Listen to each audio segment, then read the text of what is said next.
참 닮은 듯 다른 두 질환인데요. 두 질환의 병태를 지켜보면서 참 헷갈리기 쉽다는 생각이 들었습니다.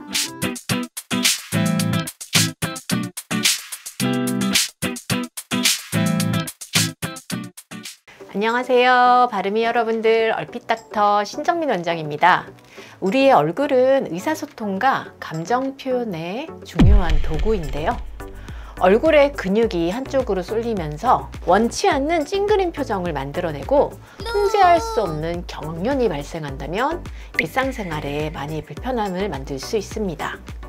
오늘은 이러한 문제를 만드는 안면신경 장애에 속하는 두 질환, 편측 안면경련과 안면마비에 대한 이야기를 해보려고 합니다. 참 닮은 듯 다른 두 질환인데요. 공교롭게 최근에 저희 클리닉에 편측 안면경련으로 미세감압술을 받으신 환자분과 안면마비로 인한 연추, 연합운동 등 후유증 치료를 진행하고 계신 분이 동시에 계신데요. 두 질환의 병태를 지켜보면서 참 헷갈리기 쉽다는 생각이 들었습니다. 편측 안면경련과 안면마비는 전혀 다른 질환입니다. 안면경련은 노화로 인해 혈관이 안면신경을 누르면서 생기는 떨림을 말하는데, 눈과 입의 떨림을 주증상으로 얼굴에 증상이 나타나기 때문에 안면마비로 착각하기가 쉽습니다. 그런데 편측 안면경련은 신경이 혈관을 눌러서 발생하는 과흥분 증상인 반면, 안면마비는 바이러스 감염으로 안면신경이 손상이 생겨서 발생합니다. 안면마비가 후유증이 남아 안면 연축으로 진행될 수는 있지만 대부분 자연 회복되는 경우가 많은 반면, 편측 안면경련은 자연 회복이 어렵고 방치했다가는 얼굴 전체가 일그러지거나 증상 회복이 어려울 수 있습니다. 편측 안면경련으로 인해 발생하는 근육 수축은 통제하긴 힘들지만 통증이 발생하진 않습니다. 길을 가다가 나도 모르게 눈이 감겨서 장애물에 부딪히거나, 눈이 감김과 동시에 입이 실룩거리는 증상이 나타나거나, 말하거나 식사할 때 동작의 움직임을 방해하고 수면 중 경련이 발생해서 불면증을 유발하기도 합니다. 또한 입술이 한쪽으로 끌려 올라가서 입 모양이 일그러집니다. 입 주위의 안면 근육이 지속적으로 당겨지면 의도치 않게 찡그리는 표정이 발생하게 되고 안면 비대칭이 발생합니다. 이런 경우는 귀 뒤쪽에 통증이 느껴지고 청력이 변화가 생기기도 합니다. 동맥에 의한 안면신경 압박은 편측 안면경련의 가장 흔한 원인입니다. 두경부의 종양이 안면신경을 압박하는 경우도 있고, 드물게 안면신경 손상, 다발성 경화증과 같은 질병이 원인이 되기도 합니다. 이런 경우는 MRI를 통해 종양이나 혈관이 안면 근육을 제어하는 7번 내신경을 누르고 있는지를 확인할 수 있습니다.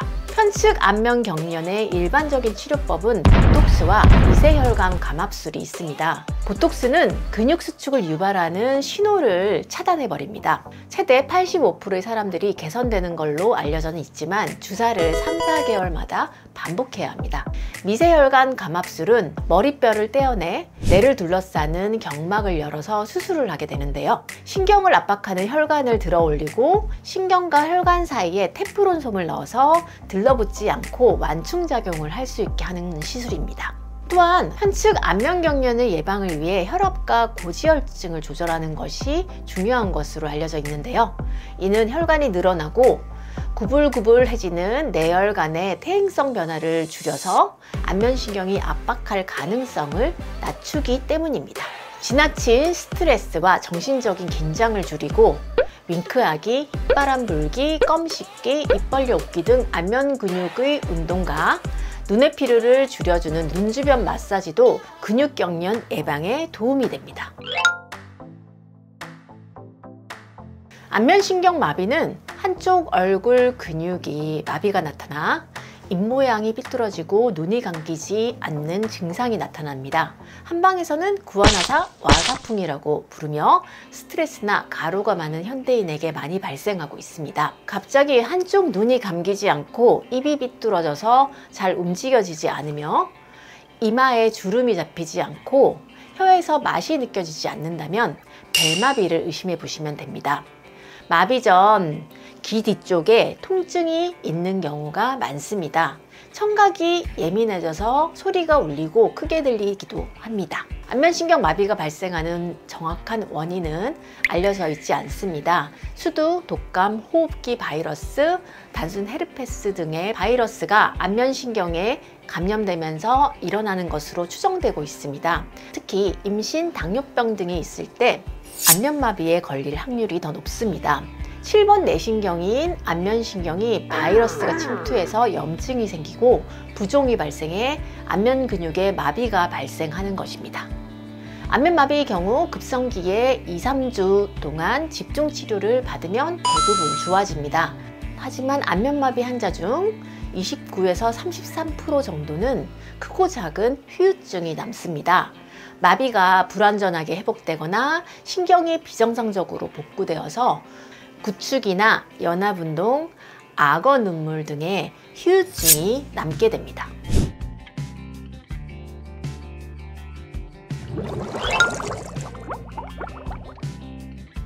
안면경련이나 안면마비는 지속적으로 근육의 대칭 운동이 힘들어서 한쪽으로 근육이 쏠리는 현상이 발생하기 때문에 안면비대칭이 필연적으로 발생합니다. 증상이 오래되었거나 중증일수록 턱관절 비대칭이 있는 경우가 많습니다. 이런 경우 틀어진 근육의 위축은 심화되고 마비된 근육은 회복 속도가 느리고 후유증이 심해집니다.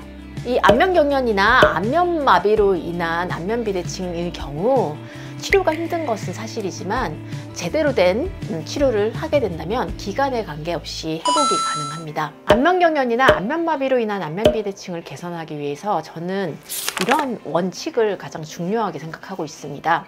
안면신경 장애 치료에서 틀어진 턱관절을 정렬하고 경추의 아탈골을 치료하는 것은 매우 중요합니다. 한쪽으로 비틀린 턱관절이 압박하던 신경의 흐름을 소통시켜 신경의 재생을 도와줘야 하며 아탈구된 경추 1, 2번을 정렬하면 대우두공의 통로가 열려서 내척수의 흐름이 원활하게 되고 얼굴로 가는 혈류 흐름이 늘어나서 새로운 신경문지 재생을 원활하게 할 수 있습니다. 안면부 근육이나 신경에만 집중된 치료로는 안면신경 장애로 인해 발생한 안면비대칭 회복이 힘들기 때문입니다. 오늘은 안면마비와 안면경련이라고 하는 닮은 듯 다른 질환에 대해서 설명을 드려봤는데요. 2차적으로 발생한 안면비대칭의 경우 조금은 특별한 접근이 필요합니다. 이상 여러분의 바른 얼굴을 찾아 건강을 드리는 얼핏 닥터 신정민 원장이었습니다.